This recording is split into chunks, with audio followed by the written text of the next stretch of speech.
સમુદ્રની સફર કરીને દીવમાં આવેલા સ્વિમરોએ સમુદ્રમાં વિતાવેલી પરોને યાદ કરી આજે સ્વિમરોએ દીવથી નવા બંદર અને નવા બંદરથી ઘોઘલા સમુદ્રની સૈર કરી સોમનાથથી Delwada 150 kilometre open water sea સ્વિમિંગના તરવૈયાઓ ગત સાંજે દીવ આવી ચૂક્યા બાદ આજે સવારે દીવથી નવા બંદર અને નવા બંદરથી ઘોઘલા સ્વિમિંગ કર્યું।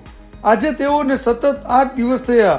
8 દિવસની પોતાની સમુદ્ર સફર અભિયાનની મીડિયા સમક્ષ વાત કરી અને તેઓ આ અભિયાન જિંદગીભર યાદ રાખશે અને ભવિષ્યમાં લોકો સ્વિમિંગ તરફ પ્રેરાય તેવા પ્રયત્નો કરતા રહેશે।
અભિયાનમાં જોડાયા ક્યાં રહો છો તમે? હું તો અહીંયા રાજકોટમાં જ રહું છું પણ હું સ્ટડીઝ માટે યુએસ ગયો હતો 3.5 વર્ષ સુધી અને જેવી મને જાણ થઈ આ ઇવેન્ટની તો 72 કલાકમાં ટિકિટ લઈને અહીંયા આવી ગયો।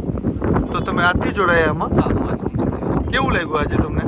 જોરદાર, બહુ મસ્ત હતું। મેં કાયાકિંગ બી કર્યું અને મારું સૌભાગ્ય છે આ બધા સારા સારા સ્વિમર્સ સાથે ઇન્ટરેક્ટ કરું, એ લોકો સાથે એ લોકો કઈ રીતે કરે છે, એ લોકોની લાઈફ સ્ટાઈલ એ બધી જોવી અને બહુ આનંદ આવ્યો। તમારું નામ? મારું નામ મૈત્રી જોશી છે। ક્યાં રહો છો બેન તમે?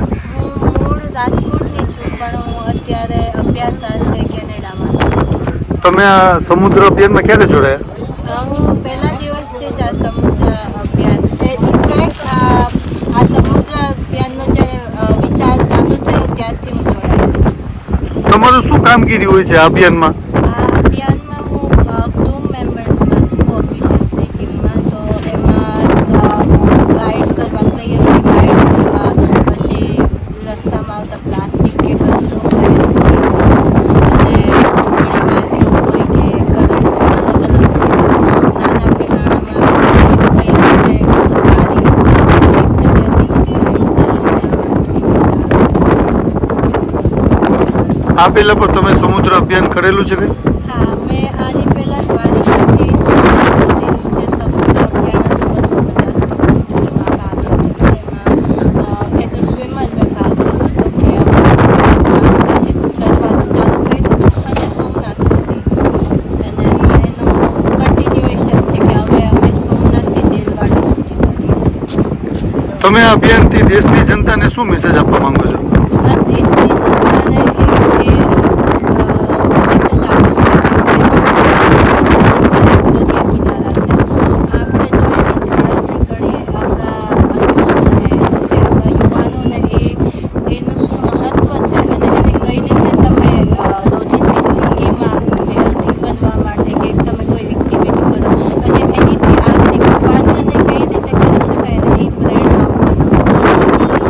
તમારું નામ? મારું નામ આર્યન જોશી છે. તમે આ સમુદ્ર અભિયાનમાં ક્યારથી જોડાયા? હું આ સમુદ્ર અભિયાનમાં શરૂઆતથી જ જોડાયેલો છું. 21 તારીખે અમારી શરૂઆત થઈ તો એ પહેલાંથી જે બધું પ્રિપરેશન હોય તો એમાંય અમે જોડાયેલો છું. તમે સમુદ્ર અભિયાનમાં જોડાયા તો એનો તમારો કોઈ પર્પઝ હશે ને? તમે કોઈ અચીવમેન્ટ કરેલું છે? હા, મારો મેઇન પર્પઝ તો એ જ છે કે હું આ અભિયાન થકી જેટલું થાય એટલું નેચરને કોન્ટ્રીબ્યુટ કરી શકું અને સમાજમાં એક અવેરનેસ આવે આવી બધી એક્ટિવિટી માટે, નેચર માટે. એ મારો મેઇન પર્પઝ છે. અને સાથે સાથે હું આ જે એક્સપિડિશન છે એમાં હું એક કયાકર છું અને મારે બધા પ્લેયર્સ છે તો એવું નથી હું એકલો જ છું, પણ અમે બધાય જે એમાં 2-3 જણા અમે છીએ તો અમે બધાની સેફટી નહીં જોઈએ. બહાર નીકળો, સૃષ્ટિને માણો. સારું, આપણી પાસે ઘણું કહીને કુદરત છે અને આપણે પ્રેમ કરવો જોઈએ. તો એ ખૂટે છે ક્યાંક ને ક્યાંક આ સમાજમાં. આ અભિયાન સિવાય તમે બીજું શું કરો છો? આ અભિયાન સિવાય હું અભ્યાસ કરતો હતો અને અત્યારે હું આગળ અભ્યાસ માટે પ્રયત્ન કરું છું, અપ્લાય કરું. તો હું અભ્યાસમાં મેરીટાઈમ ટ્રાન્સપોર્ટ એટલે શિપ કેવી રીતે ચલાવી એનો અભ્યાસ કરતો હતો લાતવિયા, યુરોપમાં. અને સાથે મેં ઓક્સફર્ડ બ્રિટનમાંથી લાઈફગાર્ડની ટ્રેનિંગ લીધી છે. 5 દિવસનો કોર્સ મેં કરેલો છે લાઈફગાર્ડ બેઝિક લાઈફગાર્ડ. અને આમ પહેલાં એક 2022માં સિમિલર એક્સપિડિશન દ્વારકા સોમનાથ સુધી 11 પાર્ટિસિપન્ટ હતા, 10 સ્વિમર્સ હતા, સાથે એક કયાકર હતા. તો એમાં પણ હું એક ભાગ હતો અને હું સ્વિમિંગ કરું છું, એક કોમ્પિટિટિવ સ્વિમિંગ. ત્યારે હું આગળ અભ્યાસ માટે અપ્લાય કરું. તમે સોમનાથથી દેલવાડા સુધી સમુદ્રી સફરમાં તમે દીવ પહોંચ્યા છો. આજે તમે નવા બંદર ગયા હતા, હવે આવતીકાલે પછી તમે નીકળશો. તમે એટલા દિવસથી, છેલ્લા 8 દિવસથી તમે સ્વિમિંગ કરી રહ્યા છો, કેવું લાગે છે તમને? ખૂબ જ મજા આવે છે આ એક્સપિડિશન કરવાની. આ એક રીતનું એડવેન્ચર જ થયું કે આપણે દરિયામાં સ્વિમિંગ કરવાનું, ઓપન સ્પેસ હોય, એકદમ માછલીઓ આવતી જતી હોય, અમે ડોલ્ફિન સાથે અમારો એક્સપિરિયન્સ થયો, પ્લસ વેવ્સ હોય, ઘણું બધું જાણવા મળે, ઘણું બધું કરવા મળે. સ્વિમિંગ અને એમાં બી અમે લોકો સ્વિમિંગ કરીએ છીએ તો સ્વિમિંગમાં બી ઘણી મજા આવે. લોંગ ડિસ્ટન્સ અમારે કટ કરવાનું. આ પહેલાં તમે સ્વિમિંગ કરી ચૂક્યા છો, એવા અભિયાનમાં જોડાયેલા છો? આની પહેલા મેં 2022માં એક આવો અભિયાન Somnath C swimming adventure expedition એમાં હું જોડાયેલી. એ 250 કિલોમીટરનું હતું અને આ એનું જ કન્ટિન્યુએશન છે સોમનાથથી લઈને. તમે આ સમુદ્ર અભિયાનમાં કોઈ જનતાને મેસેજ આપવા માંગો છો કે તમારો અનુભવ જણાવશો કંઈ? અમે જનતાને એ જ મેસેજ આપવા માંગીએ કે અત્યારની જે યુથ છે એ ફોન અને ટીવી બાબતે બહુ એટ્રેક્ટેડ છે. તો નવો સ્પોર્ટ ટ્રાય કરી શકે ને એ લોકો કુદરતને માણી શકે. અને હવે આમાં આપણી પાસે ઘણા બધા બીચ છે તો ત્યાં ટુરિઝમ ડેવલપ થાય અને આ જે બધા ખારવા લોકો છે એમને એક બીજી રોજગારી મળે, જેથી જેમને ખાલી માછલી ઉપર ન જીવવું પડે. તમારા તરફથી આ અભિયાન થયું, એ અભિયાનના પણ ઘણા બધા આયોજક છે, આયોજકોની પણ ઘણી બધી મહેનત છે. આ અભિયાનમાં તો ઘણા આયોજકો જોડાયેલા છે. RD Rajkot district swimming association જોડાયેલું છે, પ્લસ રમેશભાઈ ટીલારા છે અમારા MLA છે રાજકોટના, એ જોડાયેલા છે. અમે એમને પૂરા દિલથી આભાર માનીએ છીએ કે એમના લીધે અમને એક આ ઓપોર્ચ્યુનિટી મળી, પ્લેટફોર્મ મળ્યું. ભવિષ્યમાં બી આ સમુદ્ર સફર થાય, આ તો 150 કિલોમીટરની હતી, વધુ બી થાય તો એમાં ભવિષ્યમાં તમે જોડાશો? હા, જરૂર. દ્વારકાથી દેલવાડા સુધીનો પ્લાન કરીએ છીએ. સર, આ એક્સપિડિશનમાં ઘણી બધી મજા આવે છે બધાને, ને આ જો વસ્તુ જે સ્પોર્ટ્સ છે એ ભારતભરમાં ડેવલપ થાય ને સ્પોર્ટ્સને ઇમ્પોર્ટન્સ મળે, ખાસ કરીને સાહસિક રમતોને મહત્ત્વ મળે, એના માટેના ઉદ્દેશથી આ છે. ને દરિયા કિનારો એવડો મોટો છે ભારતનો કે 4 ભાગની પૃથ્વીમાં 3 ભાગનો તો દરિયો છે. જો બધા માણસો આવી બધી ઇવેન્ટ્સ કરી શકે ને એમાંથી નવી રોજગારી ઉત્પન્ન થશે ને માણસોને અવેરનેસ આવશે ને સાહસિકતા આવશે કે જો આ સિંગદરિયા ખાઈને, આજે સિંગદરિયા ખાઈને, ખજૂર પાક ખાઈને જો આ લોકો એક દિવસનું 20-20 કિલોમીટર સ્વિમિંગ સ્વિમિંગ કરી શકતા હોય તો માણસોએ 100 મીટર તો તરતા શીખવું જોઈએ, કારણ કે દુનિયાની મોટામાં મોટી બીક છે સ્વિમિંગની. જે બીક કાઢવા માટેનું અભિયાન છે, એમાં અભિયાનમાં જે અમારા બધા સર છે, ખાસ કરીને મેઇન અમારા જે ઓર્ગેનાઇઝર છે બંકિમ સર છે, એ એમને આ અભિયાનમાં કરેલું છે. બધા ટીચરો છે, ગોપાલભાઈ છે, તો આવા 4 અભિયાનમાં એમને ભાગ લીધેલો છે. ને આ અમારા બોટના ક્રૂ મેમ્બર છે, ને આ અમારા દીવનો લોકલ છે છોકરો, જેમને રેસ્ક્યુ કરવા માટે દરિયામાંથી બચાવવા માટે રાષ્ટ્રીય એવોર્ડ પણ મળેલો.